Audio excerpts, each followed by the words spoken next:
سورۃ البقرہ آیت نمبر 177۔ لیس البر ان تولوا وجوہکم قبل المشرق والمغرب، نیکی یہ نہیں ہے کہ تم اپنے چہرے پھیر لو مشرق کی طرف یا مغرب کی طرف، ولیکن البر، بلکہ نیکی تو یہ ہے من آمن باللہ، جو کوئی ایمان لائے اللہ کے ساتھ یعنی اللہ پر، والیوم الآخر، اور آخرت کے دن پر، والملائکۃ، فرشتوں پر، والکتاب، اور کتاب پر، والنبیین، اور نبیوں پر، وآت المال علی حبہ، اور مال کی محبت کے باوجود اس کو خرچ کرے یا دے، ذوی القربیٰ، رشتہ داروں کو، والیتامى، یتیموں کو، والمساکین، مسکینوں محتاجوں کو، وابن السبیل، اور مسافروں کو، والسائلین، اور سوال کرنے والوں کو، وفی الرقاب، اور گردن چھڑانے والوں کو یعنی کہ غلاموں کو آزاد کرنے کے لیے، اقام الصلاۃ، نماز قائم کرتا ہو، وآت الزکوٰۃ، اور زکوٰۃ ادا کرتا ہو، والموفون بعہدہم اذا عاہدوا، اور اپنے وعدوں کو پورا کرتا ہو جب وہ وعدہ کرے، والصابرین فی البأساء والضراء، اور فقیری اور بیماری کے وقت، وحین الباس، اور لڑائی کے وقت صبر کرنے والا ہو، اولئک الذین صدقوا، یہی لوگ ہیں جو سچے ہیں، واولئک هم المتقون، یہی لوگ پرہیزگار ہیں۔ دوسرا پارہ جب سے ہمارا شروع ہوا، ہمارے قبلہ کی طرف رخ کرنے اور خانہ کعبہ کو قبلہ بنانے سے متعلق ارشادات، احکامات، فرامین اور اس کے متعلق احکامات چلتے چلے آئے، اور پھر یہاں پہ آ کے اللہ تعالیٰ نے ذکر کیا کہ یہ نیکی نہیں ہے تم رخ مشرق کو کرتے ہو مغرب کو، ہر کوئی اپنے اوپر فخر کر رہا تھا، لو ہمارا قبلہ زیادہ افضل ہے نا، کیونکہ سارے نبیوں کا قبلہ رہا ہے بیت المقدس، آدم علیہ السلام سے لے کے عیسیٰ علیہ السلام تک، عیسائیوں کو، یہودیوں کو اس پہ بڑا مان تھا کہ ہمارا قبلہ زیادہ معتبر، زیادہ عزت والا، احترام والا ہے، جبکہ سارے نبیوں نے قبلے کے ساتھ ساتھ خانہ کعبہ کا حج بھی کیا ہے، یعنی بہت سارے انبیاء اکرام نے، تو اس کی بھی اپنی فضیلت، مقام اور اہمیت ہے۔ اللہ تعالیٰ جس چیز کو چاہے فضیلت عطا کر دے، تو ہر کوئی اس بات پہ فخر جتانے لگا، اپنے آپ کو بہتر ثابت کرنے کی کوشش کرنے لگا، مسلمان اپنے قبلے پہ فخر کر رہے ہیں، یہودی اپنے پہ، عیسائی اپنے پہ۔ اللہ نے فرمایا یہ کوئی نیکی والی بات نہیں ہے کہ تم رخ کس طرف کرتے ہو، مشرق کی طرف کرتے ہو، مغرب کی، شمال کی، جنوب کی، جس طرف بھی کرتے ہو، فَأَيْنَمَا تُوَلُّوا فَثَمَّ وَجْهُ اللَّهِ،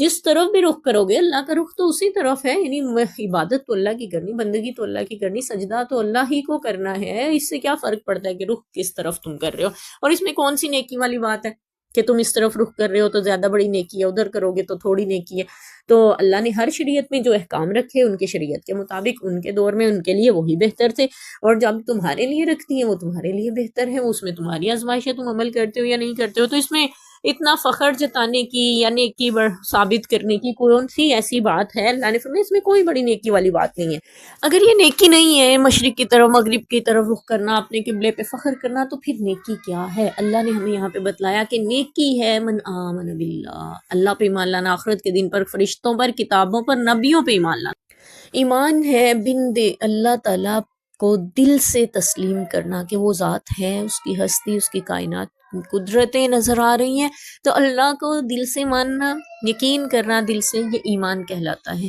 دل سے تسلیم کرنا، ماننا، یقین کرنا، یہ ایمان کہلاتا ہے۔ اللہ کو، یوم آخرت کو، اللہ کے بارے میں عقیدہ توحید رکھنا، اللہ کو وحدہ لا شریک ماننا، اور قیامت کے بارے میں یہ کہ ہمیں جی کر اٹھ کھڑا ہونا ہے، قیامت واقعہ ہو کر رہنی ہے، اور فرشتوں پہ ایمان کہ اللہ کی نورانی مخلوق ہیں جو کھانے پینے سے، تھکنے، اکتانے، اکتاہٹ سے، نافرمانی سے پاک ہیں، اور اللہ کی فرما برداری اطاعت میں لگے ہوئے ہیں، کائنات کا نظام چلانے میں اللہ نے جہاں جس کام پہ لگا دیا اس میں لگے ہیں، جو عبادت میں لگے ہیں، کچھ کائنات کے نظام کو سنبھالنے میں اللہ نے ان کی ذمہ داریاں لگائی ہوئی ہیں، وہ اپنی اپنی ذمہ داری نبھاتے چلے جا رہے ہیں، اور ان کتابوں پر جو اللہ تعالیٰ نے نازل فرمایا، یہاں سے کتاب سے مراد قرآن پاک ہے، اور پھر نبیوں پر ایمان لانا، جتنے بھی انبیاء اکرام اللہ تعالیٰ نے مبعوث فرمائے، اگرچہ ہم انہیں جانتے ہیں یا نہیں جانتے، اجمالی طور پر ہم سب پر ایمان لاتے ہیں۔ اور اس کے ساتھ، ایمان لانے کے ساتھ، اللہ نے فرمایا وَآتِ الْمَالَ عَلَىٰ حُبِّهِ، مال کی محبت ہر کسی کے دل میں ہوتی ہے، لیکن محبت کے باوجود اپنے مال کو خرچ کرتا ہے رشتہ داروں پر، یتیموں پر، مسکینوں پر، مسافروں پر، سوال کرنے والوں پر، اور گردنیں آزاد کروانے کے لیے، یعنی کہ مال کے حقدار سب سے پہلے اللہ تعالیٰ نے جن کا ذکر کیا ہوا ہے رشتہ دار، اور رشتہ داروں میں حدیث پاک سے ہمیں ملتا ہے، جو قرآن پاک سے ملتا ہے، مختلف مفاہیم سے وہ ہمیں یہ بات ملتی ہے، سب سے پہلے، سب سے بڑھ کر، سب سے زیادہ آپ کے مال پر آپ کے والدین کا حق ہے۔ ماں باپ پہ خرچ کریں، اپنی ذات پہ خرچ کریں، پھر بیوی بچوں پہ خرچ کریں۔ یہ ہے مال کو ترتیب سے خرچ کرنے کے لیے رشتہ داروں پہ خرچ کرنا۔ پھر اس کے بعد آپ کے رشتہ داروں میں جو غریب ہیں، محتاج ہیں، ضرورت مند ہیں، ان پہ خرچ کریں۔ جو ضرورت مند محتاج نہیں بھی ہیں ان پہ بھی خرچ کریں۔ رشتہ داروں پہ ویسے بھی خرچ کرنا، اس میں بھی اللہ نے اجر رکھا ہے۔ اور یہاں پہ بتائیے نیکی کے کام ہیں، جیسے ہم کسی رشتہ دار کے گھر، عزیز کے گھر جاتے ہیں، واپسی پہ ان کے بچے کو کچھ پیسے دے آتے ہیں، یا ان کے لیے گھر جاتے ہوئے کچھ تحفے کے طور پہ پھل لے جاتے ہیں، کوئی کیک، کوئی مٹھائیاں، کوئی اپنی حیثیت کے مطابق کچھ بھی لے جاتے ہیں، کوئی تحفہ ان کے لیے۔ تو یہ رشتہ داروں پہ خرچ کرنا اصل میں نیکی کا کام تو یہ ہے۔ اب بتا رہے ہیں کہ خرچ کرنا سب سے پہلے ایمان لانا، اور پھر ایمان لانے کے بعد مال کو محبت کے باوجود، رشتہ داروں پہ ہمیں خود بھی ضرورت ہے، ہمیں بھی مال سے بڑی محبت ہے، لیکن پھر بھی رشتہ داروں پہ خرچ کرنا، یہ ہے نیکی کا کام۔ ماں باپ پہ خرچ کرنا، رشتہ داروں پہ خرچ کرنا، یتیموں پہ خرچ کرنا۔ یتیم رشتہ دار بھی ہو سکتے ہیں، رشتہ دار نہیں بھی ہو سکتے ہیں۔ محتاجوں پہ، ضرورت مندوں پہ، آپ کو پتہ ہے کوئی ضرورت مند ہے، محتاج ہے، وہ رشتہ داروں میں بھی ہو سکتا ہے، رشتہ دار نہ بھی ہوں ان میں سے بھی ہو سکتا ہے، آپ سے ہمسایوں میں، جاننے والوں میں، کوئی بھی دنیا میں کہیں بھی آپ کو لگ رہا ہے محتاج ہے، ضرورت مند ہے، آپ اس کی مدد کر سکتے ہیں تو کریں اپنے مال سے۔ اور مسافروں پہ خرچ کرنا، مسافر خانہ بنوا دینا، وہاں پانی کا انتظام کر دینا، وہاں پہ کولر پنکھا لگوا دینا، وہاں پہ بل کا، بجلی کا انتظام کر دینا، جنریٹر کا انتظام کر دینا۔ یہ خرچ کی مختلف قسمیں ہو سکتی ہیں۔ کسی ایسی سواری کو جس کے پاس کرایہ نہیں ہے، اس کو کرایہ دے دینا، اس کو زیادہ راہ میں سے کچھ دے دینا، یہ مسافر۔ اور سائلین پر بھی خرچ کرنا، سوال کرنے والے، مانگنے والے گلی میں آپ سے چپک جاتے ہیں، آپ بازار میں جاتے ہیں وہاں آپ کے پیچھے پڑ جاتے ہیں، ان کو پہ بھی خرچ کرنا یہ نیکی ہے۔ اگرچہ سوال کرنے کے لیے نبی پاک صلی اللہ علیہ وسلم نے مذمت فرمائی ہے، اس مانگنے کو منع کیا گیا، شریعت میں جائز اور مناسب نہیں سمجھا گیا، لیکن جو مانگ رہے ہیں تمہارے لیے واجب ٹھہرتا ہے ان کو دینا، اور یہ نیکی کا کام ہے۔ اب یہاں پہ مراد وہ سائل بھی ہو سکتے ہیں جو آپ کو روڈ پہ مل جاتے ہیں، گلی میں، سڑک پہ، محلے میں مل جاتے ہیں، آپ کے دروازے پہ آ جاتے ہیں۔ یہ وہ سائل بھی ہو سکتے ہیں جو آپ کے گھر پہ آ جاتے ہیں، کوئی ایسے ضرورت مند محتاج، کوئی ایسا سوال لے کے آ جاتے ہیں، پھر آپ کو چاہیے کہ اپنے مال سے اس پہ خرچ کریں۔ کچھ سفید پوش لوگ ہوتے ہیں، اپنی بھرم رکھے، تو اسی لیے اللہ نے یہ بھرم رکھا کہ سائل کوئی بھی ہو سکتا ہے، لہٰذا تمہیں حسب استطاعت، طاقت کے مطابق دینا چاہیے، اور سوالی کو خالی نہ لوٹانا یہ میرے نبی کی سنت ہے، یہ اہل بیت کی سنت ہے، صحابہ اکرام کی سنت ہے کہ اس کے در پہ آئے سوالی کو، ان کے در پہ آئے سوالیوں کو کبھی خالی نہیں لوٹاتے تھے، اور اللہ تعالیٰ کی سنت ہے وہ اپنے در پہ آنے والے سوالی کو خالی نہیں لوٹاتے۔ اور اللہ تعالیٰ اس بات کو پسند کرتا ہے کہ لوگ بھی اللہ تعالیٰ کی صفت کرامات کو، صفت کریمی کو اپنائیں۔ اور پھر رقاب اور گردن چھڑانے سے مراد غلام آزاد کرنا آج کل ہمارے ہاں، ہمارے معاشرے میں کم ہے، تو بہرحال یعنی اس میں بھی آپ اپنے مال کو خرچ کریں، یہ نیکی کی کام ہے۔ وقام الصلاۃ، اور نماز قائم کرنا نیکی کا کام ہے، نیکی کا کام۔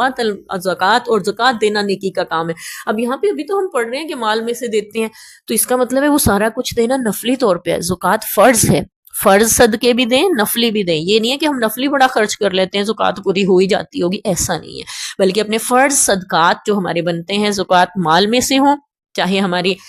زیورات میں سے ہوں، چاہے ہماری فصلوں میں سے ہوں، ہمیں اس میں سے زکوٰۃ ادا کرنا ہوگی۔ جو واجب اور فرض ٹھہرتا ہے اس کو بھی ادا کریں، نفلی طور پہ بھی اپنے مال کو خرچ کریں۔ والموفون بعہدہم اذا عاہدوا، اور اپنے وعدوں کو پورا کرتے ہیں جب وہ وعدہ کریں، کیونکہ وعدہ پورا کرنے کی بہت تاکید ہے۔ قرآن پاک میں آتا ہے تمہارے وعدوں کے بارے میں تم سے پھر قیامت کے دن پوچھا بھی جائے گا، اور حدیث پاک کا مفہوم ہے کہ جو وعدہ، جس میں وعدہ کی پاسداری نہیں، اس میں کوئی ایمان نہیں ہے، اور پھر لوگ اس کا اعتبار بھی نہیں کرتے۔ اس لیے حکم ہے اپنے ایماندار شخص کو، نیک شخص کو، نیک وہ ہوتا ہے جو اپنے وعدوں کو پورا کرتا ہے۔ والصابرین فی البأساء والضراء وحین الباس، تنگی میں، بیماری میں، اور لڑائی کے وقت۔ لڑائی سے مراد یہاں پہ ہمارے گھروں کے جھگڑے مراد نہیں ہے، بلکہ جنگ کے وقت، دشمن سے آمنا سامنا کے وقت، اور فقر یعنی اللہ کی طرف سے فقیری آ گئی ہے، تنگ دستی آ گئی ہے، اس میں بھی صبر کرتے ہیں، بیماری آ گئی اس میں بھی صبر کرتے ہیں، اور لڑائی کے وقت بھی صبر کے ساتھ لڑتے ہیں، دشمن کا مقابلہ کرتے ہیں۔ اولئک الذین صدقوا، یہ لوگ سچ میں نیک ہیں۔ یہ کہتے ہیں نا یہ نیک ہیں، تو یہ سچے ہیں،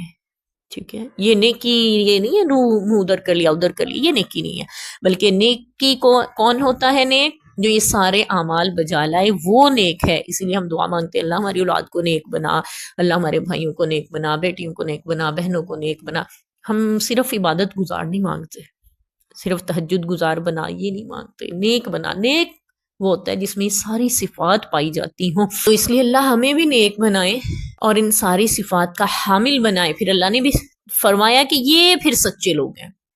سچ میں نیک لوگ ہیں، اور یہی لوگ متقی ہیں۔ ہم تو تقوی مانگتے آ رہے ہیں، ہمیں پتہ چل رہا ہے کہ ہر عمل کے ساتھ اللہ نے تقوی کو جوڑا ہوا ہے، ہر نیکی کا صلہ تقوی کی صورت میں ہمیں عطا کیا ہے اللہ تعالیٰ نے۔ یہ ساری صفات اپنانے کے ساتھ ہم نیک بن جاتے ہیں، متقی بن جاتے ہیں، سچے بن جاتے ہیں۔ 5 صفات اللہ تعالیٰ نے ایمان سے متعلق یہاں پہ ذکر کی، 6 جگہ پر مال خرچ کرنے کا حکم، نماز قائم کرنے کا، زکوٰۃ ادا کرنے کی، نماز قائم کسے کہتے ہیں اس کو ہم تفصیل سے پہلے پچھلے سبقوں میں اپنے پڑھ چکے ہیں، اور وعدے کی پاسداری کا، صبر کا، 3 موقعوں پر حکم دیا، اور جو یہ سارے اعمال بجا لائے، حکم دیا سے مراد ترغیب دلائی یا بتلایا کہ یہ لوگ اصل میں نیک ہیں، اور پھر فرمایا کہ یہی سچے ہیں۔ اللہ کرے ہم بھی ان صفات کے حامل ہو جائیں، ہم بھی ایسے سچے ہو جائیں، ہم بھی ایسے نیک ہو جائیں، ہم بھی ایسے متقی ہو جائیں، آمین۔